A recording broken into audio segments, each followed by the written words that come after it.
Hello, everyone. Welcome to Conversations with Arundathi. Today is a bonus episode with a super special guest. She was the first person in Sri Lanka to open a department store and the first woman in Sri Lanka to take her company public.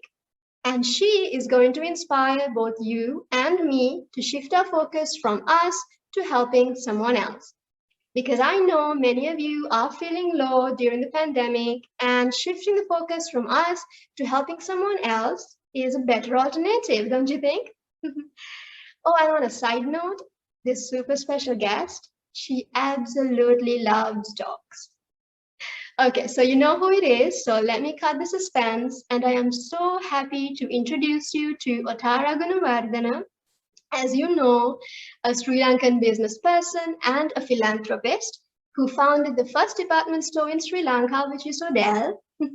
In 2015, she launched the Otara Foundation, where now she's actively involved in environmental protection, animal welfare, education, and empowerment.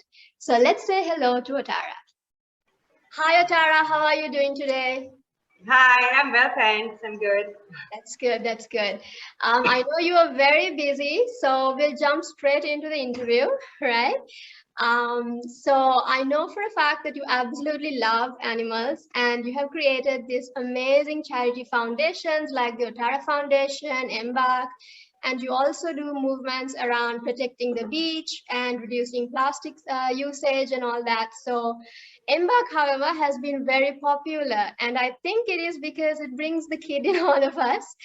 So, can we know how it all started and the journey and up until where it is today? So I started Embark in 2007. I was doing, like, ever since I started Odell, I also did many things to create awareness for improved animal welfare, for environment protection, conservation, and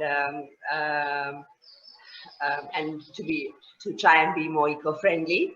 And So I was doing a lot of small things, like many small projects, and then after several years, I realized like I wasn't really making a lot of impact in anything, and there were some people causes as well that we were supporting. So I decided that it's best I focus on one thing and really try and make a bigger difference on that. And that's when I thought of the street dogs, because I used to see them on the street, and I used to think that they are part of our society and community, but we neglect them a lot, and they face a lot of abuse and cruelty, and we as humans don't realize the suffering that we cause for them. And I wanted to make them like accepted in society, to give them a platform to be visible, to make them fashionable to own, and also at the same time to help treat them and rescue them and find homes for them. And of course, I had the best platform to do that. I had Odell, and through that we started, and we did a lot of programs, of awareness for one, and then a lot of campaigns about showing people to be kind to them and to take care of them and be compassionate and to love our street dogs and to choose to adopt instead of buying a dog. And I also started the brand Embark at the same time, because usually I always do a brand so that I can raise the money from that.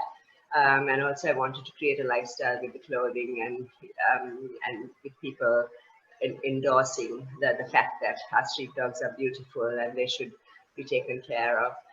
And then I did that for many years, and we had a lot of big events and a lot of sort of campaigns, and my dogs Nico, Bandit, and Rosie became quite famous because they were the mascot and the brand ambassadors of the brand. And at just about when I was starting as well, we found Nico. We found this puppy on the top of the road where we were living, and so we picked him up, and then I was actually going to find him a home, but then my sons wanted to keep him, and they said we want to keep him, and we want to name him Nico. And then that's how Nico became part of our family. And through that, even I realized that how how wonderful street dogs are, and because I also had pedigree dogs before that. I had Dalmatians, and I've never looked back since. They're the most amazing dogs, and they really deserve a good life. And we have all these dogs who are suffering. Not all of them, of course, but a lot of this, many of them who are suffering, and puppies who are dumped and thrown away. And so we should give priority to them and choose to adopt them first. And So yeah, so that was it. And of course, when I sold Odell and I left, I didn't sell Embark. I took Embark. Embark was the only thing I kept with me. And I continue to help and rescue the dogs. Today, the brand is very minimal these days, and but we still continue the work as much as we can. It's overwhelming most of the times, and we can't cope with the calls we get, but we do what we can. That's amazing. That is amazing. And actually, my brother and sister also have adopted from you, Emba. Oh, wonderful. That's amazing. Yeah. Thank you so much for sharing that. So as you know, that many are actually speaking about injustice now, I think, much more than before, and doing charity organizations. So I think that's pretty amazing. And you being the amazing philanthropist that you are, do you have any tips for these people joining this journey, or anyone looking to join?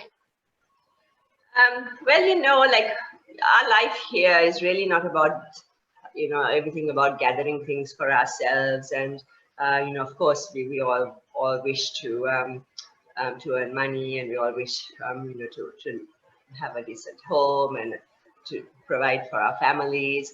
But that's not everything, and we are also here to serve and to bring and to contribute to making our community and country better than what it is now, and also to make it have less suffering of other beings that live with us, and people as well.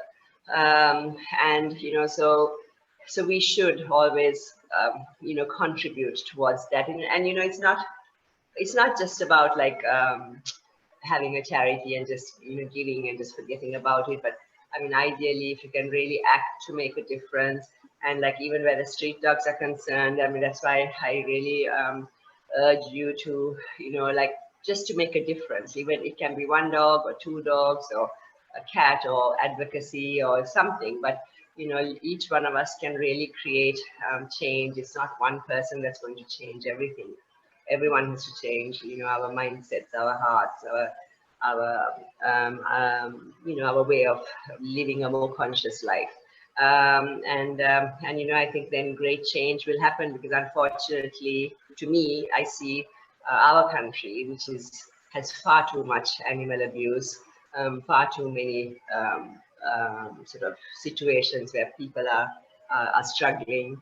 And for a country like ours, I don't think we should be in that place in 2021. So something is very wrong with the way things have progressed over the years, and we really need to start thinking about that and start thinking how we can help to change that. And the animals don't feel anything different to us.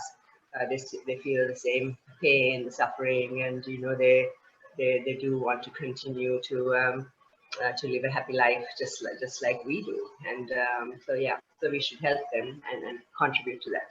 Yes, thank you so much. It's really valuable. Thank you. Okay, so we're going to move to the rapid fire round, where it's going to be just silly fun, nothing serious. And just tell the first thing that comes to your mind. What is the one thing that you would add to your bucket list? Oh, to have total peace within, no matter what the situation is around me. Yes, good. Last movie you watched? Last movie was a movie, well, not a movie actually, it was a series called El Chapo. Oh yeah, okay. A little bit violent and not really the lightest of things to watch, but I found the whole system of it quite interesting. Right, okay, good. What was your favorite book growing up? Favorite book growing up was The Enchanted Forest, and the big tree, which had all the life in it. Oh, that's beautiful. And 3 words that you would describe yourself. Oh, describe myself, goal-oriented, um, passionate with what I do, um, caring and loving, I would think.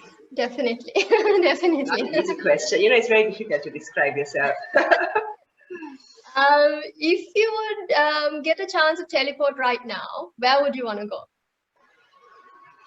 Oh, I would like to go somewhere actually, because we've all been here for a while.